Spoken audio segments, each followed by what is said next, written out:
Oi, pessoal, tudo bem? Você certamente já ouviu falar na Revolução Francesa. E, na verdade, a Revolução Francesa foi um episódio, ou uma sequência de episódios muitíssimo importante que, segundo a maioria dos historiadores, deu início ao que nós chamamos de Idade Contemporânea. Tamanha a importância daquele episódio de 1789, embora, é claro, você sabe muito bem, não foi um episódio único, isolado, foi uma sucessão de fatos, não é? Mas que deu origem à Revolução Francesa, que deu origem à primeira tentativa republicana na França, que deu origem à primeira nação liberal, né, depois dos Estados Unidos, cuja revolução foi um pouquinho antes da Revolução Francesa, mas foi uma revolução de caráter liberal que influenciou várias outras revoluções ao redor do mundo, e que influenciou e inspirou muitos movimentos em vários lugares do mundo, como, por exemplo, no próprio Brasil. É importante que a gente analise algumas questões que eu separei aqui para a gente conversar nessa nossa videoaula. Primeiro, que a Revolução Francesa marca o rompimento com o antigo regime. O antigo regime, que era absolutista, o último rei da França era Luís XVI, e aquele cenário representava situações das quais não tinha mais possibilidade de continuar do jeito que estava. É uma revolução difusora desses ideais liberais, como eu falei, inspirou movimentos em vários lugares do mundo, como no Brasil, por exemplo, e para que a gente possa entender um pouco melhor o que foi a Revolução Francesa, nós precisamos tentar entender um pouco de como era a sociedade francesa daquele momento, né, do final do século XVIII. Como eu disse, a França era governada por Luís XVI e governada absolutamente, e a França era composta por três estados. O primeiro estado era o clero, a igreja. O segundo estado era a nobreza. E se você juntar todas as pessoas que compunham esses dois primeiros estados, você tem um número razoavelmente pequeno em comparação com a população de um país que clero e nobreza davam aproximadamente 500 mil pessoas, né? 250 mil no clero, né? E 300 mil aproximadamente em relação à nobreza. Pouco mais de 500 mil pessoas. Para um país que tinha uma população de 25 milhões de pessoas, né? Ou seja, o número de pessoas que faziam parte do clero e da nobreza era menos de 1% de toda a população. Só que aí nós temos um problema grave.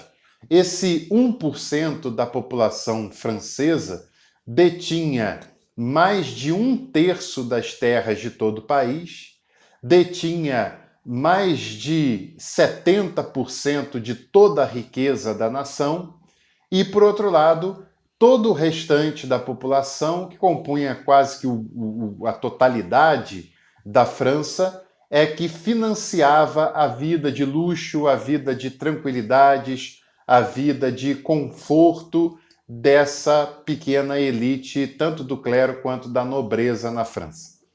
A França não vinha bem, tinha problemas políticos graves, o rei Luís XVI não conseguia fazer uma política, um governo que pudesse suprir as necessidades francesas e as necessidades sociais e econômicas dessa grande população eram enormes. Havia muitas pessoas miseráveis, havia muitas pessoas pobres. A indústria de vinho na França teve um baque grande, o que causou mais problemas econômicos e sociais no país.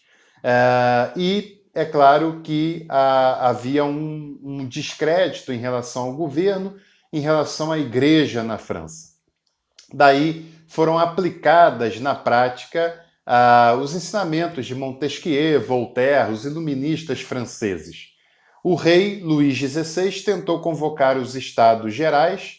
Esses Estados Gerais fazia 175 anos que não eram convocados e, ao certo, ninguém sabia de fato como funcionava a Assembleia dos Estados Gerais. O fato é que, durante seu funcionamento, houve uma manobra para que as votações fossem de acordo com os colégios, com os estados ali representados.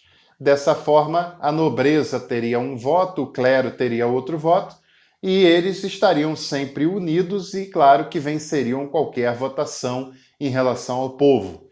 O povo percebe que eles não seriam levados em consideração naquela assembleia, naquelas conversas, e decidem romper com essa assembleia e convocar a sua própria Assembleia dos Estados Gerais. Nós temos primeiro a queda da Bastilha, que era uma antiga prisão na França, né? E tinha muitos presos políticos, muitos considerados agitadores, né, do sistema, que foram, aquele lugar foi tomado, eles foram soltos, e principalmente um homem chamado Robespierre foi o grande líder daquele movimento popular. Também é importante a gente dizer que, além dessa Assembleia de 1789, em que o terceiro Estado é isolado e, com isso, eles fazem sua própria Assembleia, surge daí a Declaração dos Direitos Humanos, né, e dos direitos do ser humano e do cidadão. E também aquela revolução se dividiu em dois grupos, os girondinos, que era a alta burguesia, e os jacobinos, que eram os pequenos comerciantes. Houve, é claro, a destituição daquele antigo sistema, a monarquia foi posta ao fim, o rei foi decapitado, não é? Houve uma tentativa, uma primeira tentativa republicana, que acabou gerando um período chamado período do terror, em que muitas pessoas foram perseguidas, etc. e tal, e que acabou culminando na ascensão de Napoleão Bonaparte ao trono francês, isso na virada do século XVIII para o século XIX. Anos mais tarde, o próprio Napoleão acaba sendo vencido e a França, enfim, de fato, consegue estabelecer a sua república e superar o antigo sistema, né? O antigo sistema monárquico e depois imperial com Napoleão Bonaparte. A Revolução Francesa, sem dúvida nenhuma, é um tema importante para que a gente analise, para que a gente estude, e a Revolução Francesa ela representa um momento muito transformador na sociedade europeia, tanto do ponto de vista político quanto econômico, e isso deu origem a uma série de movimentos e principalmente ao que nós chamamos hoje de Idade Contemporânea. Nós vamos chegando ao final dessa unidade número 8 e qualquer dúvida que você tiver pode nos procurar no AVA, que nós conversaremos a respeito. Um abração e até uma próxima oportunidade.